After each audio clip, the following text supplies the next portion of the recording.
we've seen this week is that there's people who claim to be Christians who have not yet started living through God yet. And that's what we're talking about today is how do you begin to start living through God? After you have died to your flesh, after you have allowed God to kill your flesh, how do you start living? Because unfortunately, there's many of us, and I've been guilty of it, have not started really living yet through Christ. And that's what we're going to talk about today. To finish up our baptism series is how do you live? That representation of coming out of the water, that bringing life to you. How do we do that in real life? But before I jump right in, would you guys pray with me over the message? Father God, I pray that this message is your words. God, that it's not mine. God, that the word of God that is perfect and infallible shines through all darkness this morning, God. That your word illuminates our hearts and our minds and changes us, God, that I would be a good ambassador to your word. In your name we pray. Amen. Let's jump right into John chapter 10, verse 10. It says, "The thief comes only to steal and kill and destroy.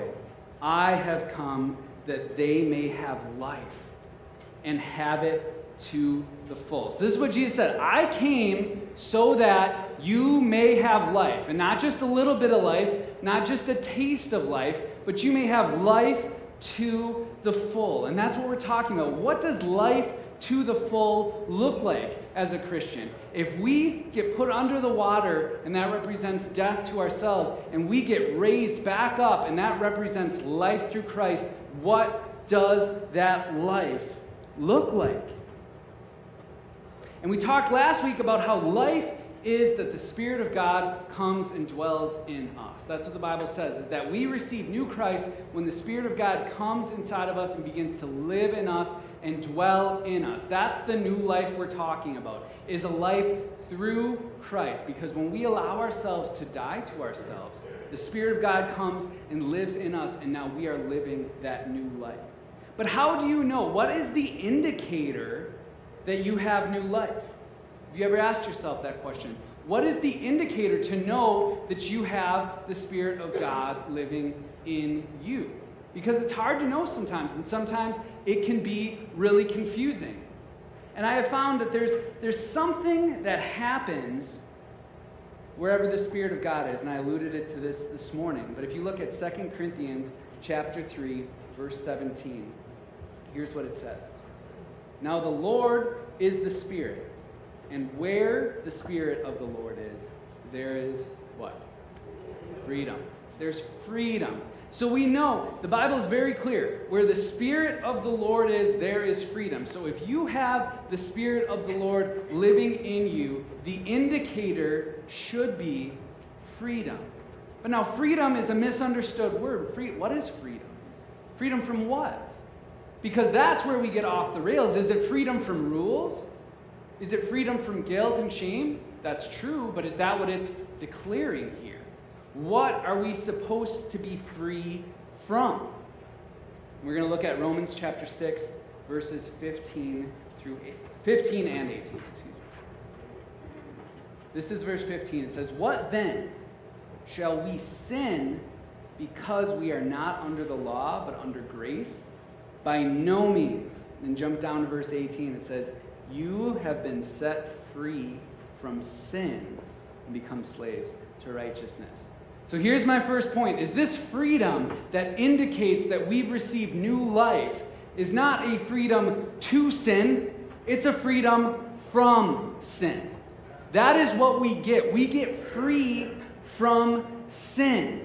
And that might be confusing, but here, I will say it again, and you're probably going to hear it. Our flesh can't stop sinning. You cannot will yourself into stopping sinning. When it's coming from within you, you will always sin. That's our sin nature. That's the curse that was put on us when Adam and Eve sinned, is in our own will, in our own flesh, we will keep sinning. And that is what it meant when it is we are a slave to sin. is we don't have a choice in the matter. We have to sin when it's coming from within us, when it's coming from within our flesh. But we need to understand what sin is, because I had a really improper understanding of what sin was for a big part of my life. Because I always viewed sin as an active thing. Like, to sin was to go do something, and then to not sin was passive. So to sin was to go out and do something, and if you didn't want to sin, you had to just not do something. And that really is a messed up understanding of what sin is, because if you look at the definition of sin, the true definition of sin is simply missing the mark. That's what it is. And so you've got to understand, our whole lives, we've basically been shooting at a target. That's what your life is. You get up every day and you're shooting at a target every day. And what sin is missing the mark. But we're going to be shooting at the target anyway. So it's not just, we can't think of sin as don't do this, don't do that. Because what all sin is as we go throughout our day, as we're trying to do what we're supposed to do, as we're trying to be good enough, as we're trying to say the right thing and do the right thing and think the right thing, we are constantly missing the mark on whatever we do. And we've been cursed to do that. That's what our lives have been, is trying to shoot at a target our whole life and missing every time. That's the only option we've ever had, is to miss the target. That's it. My dad loves guns, and he has a 44 Magnum revolver. Have any of you guys ever seen that gun? It looks fake. It's a revolver that's like this long, and I'm barely joking. Maybe I'm exaggerating a little bit. And it has a full scope on it for a pistol. It's got a full scope. And it kicks like crazy, but my dad loves it. And so me and my brother-in-laws, when we go out and sometimes we'll do some target practice, we'll use that. And what he does is he'll save his like empty milk cartons for months. And what he'll do is he'll fill them with water and he'll tie them from trees. So that's what you shoot at. And when you hit it with this gun, it explodes. It's the most rewarding feeling you'll ever have, is shoot a 44 Magnum, have it hit a carton of milk, and literally it's gone. Like, it doesn't exist anymore. And it is really fun. I enjoy doing that. But every once in a while, when you shoot, you miss. And it has become a custom in my family to where if you miss, because there's so much anticipation, when you miss, everybody else has agreed that they are going to boo you. So you got to imagine, you've got this big gun, you're like, oh, I'm going to hit this, it's going to explode, it's going to be so satisfying, and you line it up and you shoot, and it's just nothing. And then there's a second of silence followed by, boo! And it hurts. You're like, no, it hurts. It's one of the worst feelings ever.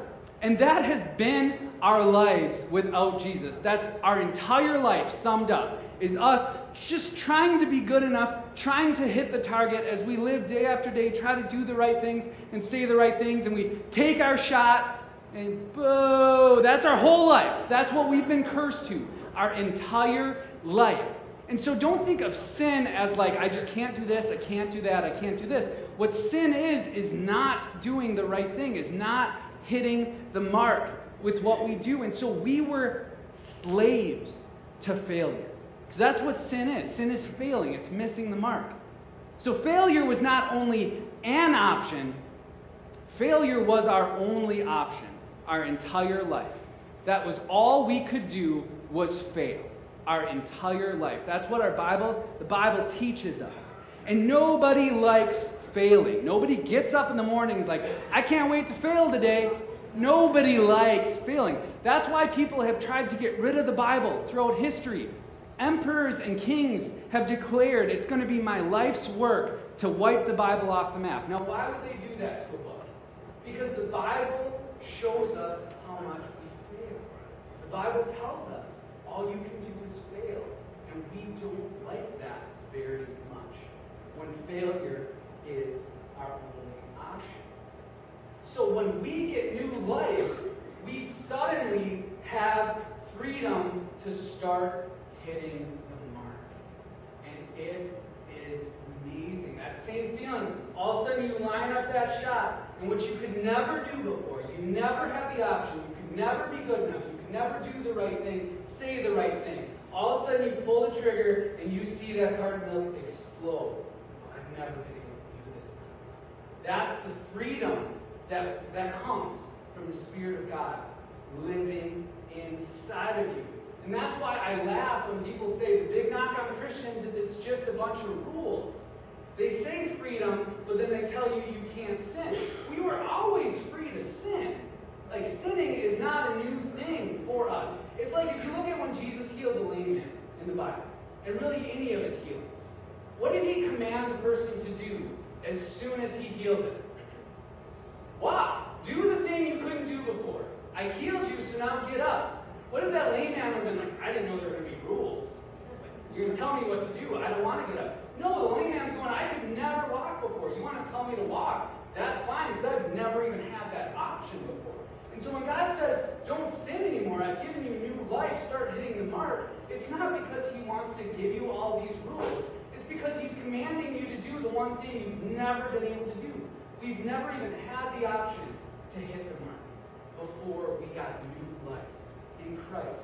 And so it's not rules. He's encouraging us to use our new freedom to do what we've never been able to do before. There's one more point I want to get to, and it's in Galatians chapter 5, verse 1. It says, "It is for freedom that Christ has set us free. Stand firm then, and do not let yourselves be burdened again by a yoke of slavery." Don't get back in those chains, church. Do not get back in those chains, because that's where the enemy wants you. He wants you back as a slave. He wants you back to having no options again. That's exactly where the enemy wants you to go. Because just because we have the option of hitting the mark, does that mean that we will never, ever miss the mark again? No. The Bible is clear. We will still miss the mark. But you never give up. You see, that's when you become a slave to sin again. Is when you give up. When you stop trying to hit the mark. When you stop believing that through Christ you can hit the mark. And that's where it comes back, is when you no longer believe you have any options. It's when you don't get back up. Proverbs chapter 24, verse 16, it says, "For though the righteous fall 7 times, they rise again. But the wicked stumble when climbing the straight." The righteous still fall. You guys understand that? Even though you now have an option to do what you could never do before, it does not mean you're never going to fall down or miss the mark again. But you need to get back up. That is what makes it so you're still not a slave to sin. Because you know you still have the option. You know you can still hit the mark through God's help, through this new life that he has given you. You can still do it. But you have to get back up. The enemy is not strong enough to stop God from reigning in your life. Do you know that? The enemy is not strong enough to stop God from reigning in your life. So he's going to try to stop you from personally. That's his only play. That's the only thing the enemy can do, is get you to give up, get you to stop trying, because he knows he is not strong enough to actually fight what God is doing. If you look at the story of Job, you see a clear description of spiritual warfare. You can see so clearly written how spiritual warfare takes place. And at no point in that story is the enemy ever trying to do a frontal assault of God's will in someone's life. Because he knows he is not powerful enough. He is not strong enough to do that. So what did he do in the entire book of Job? Tried to get Job to give up. That was his only play, because he knew that God's will for Job's life was too strong for him to try to prevent it. So his only play was, if I can just get him down enough, if I can just push him far enough onto his knees so that he doesn't think he can get back up, maybe he will just give up and then I will win. And that's what the enemy is still trying to do today, church.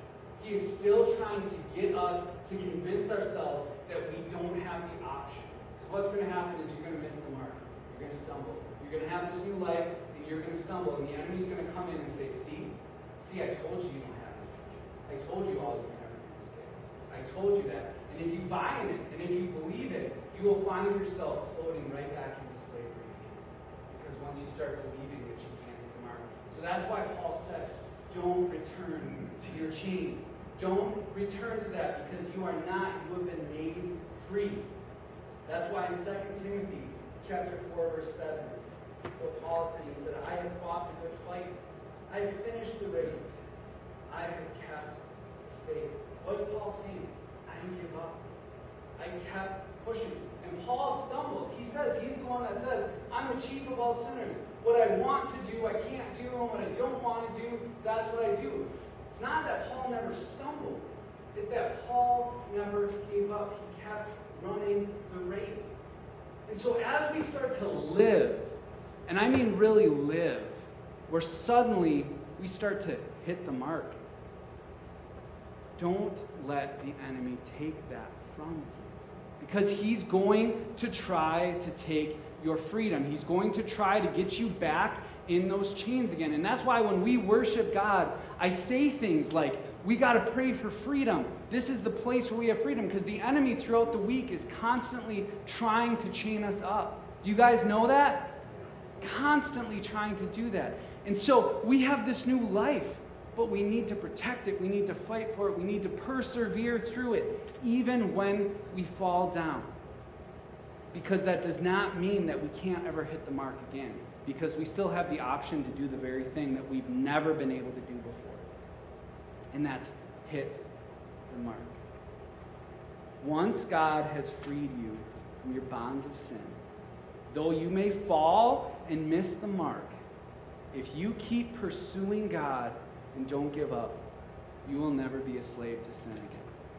The enemy cannot enslave you again if all you want is God. If you are pursuing God, if you are pursuing what He wants in your life and you are trying to hit the mark through His Spirit, you will not be made slave again. And that's what the Bible teaches, is don't allow yourself to go back in there. So as we baptize people and we lift them up out of the water and we say, you now have new life, the indicator of that new life is to have freedom. And it's not freedom to go and do whatever you want. It's freedom to hit the mark. For the first time, as you lift someone out of the water, it's symbolizing, I can now start to hit the mark through Jesus Christ, something I've never been able to do before. And so that's why when Jesus says, go hit the mark, He's not being mean. He's not being a rule monger. He is saying, I've freed you to do the one thing you could never do. Go do it. And let's be a church that goes and does it and lives, actually owns that freedom, lives through that freedom to say, although I might not be perfect, I know and I own that I now have the option to hit the mark through Christ Jesus. And that's what life looks like. After we allow our flesh to die, that's what life looks like. Freedom to hit the mark through Christ Jesus. It's not going to be every time we're going to stumble and we're going to fall. But we finally have life. We have the ability to do what we've never been able to do. Leslie, would you come up, and Rachel as well too? We're going to close out this morning. It's time to start living in freedom. And what I mean by that is that the enemy does not have control. We have options. So here's my closing challenge. Are there areas in your life that you've given up, that you've allowed yourself to be enslaved again? In your thinking, in your actions? Because make no doubt about it, the enemy will always be working to get you back into chains. That's going to be his main job, is to try to get you back into chains. That's what he wants to do, get you back into chains. So have there been areas where you've given up and allowed yourself to be a slave? Because this morning, we can have freedom again. God is right there. That same life is available to us to have that freedom.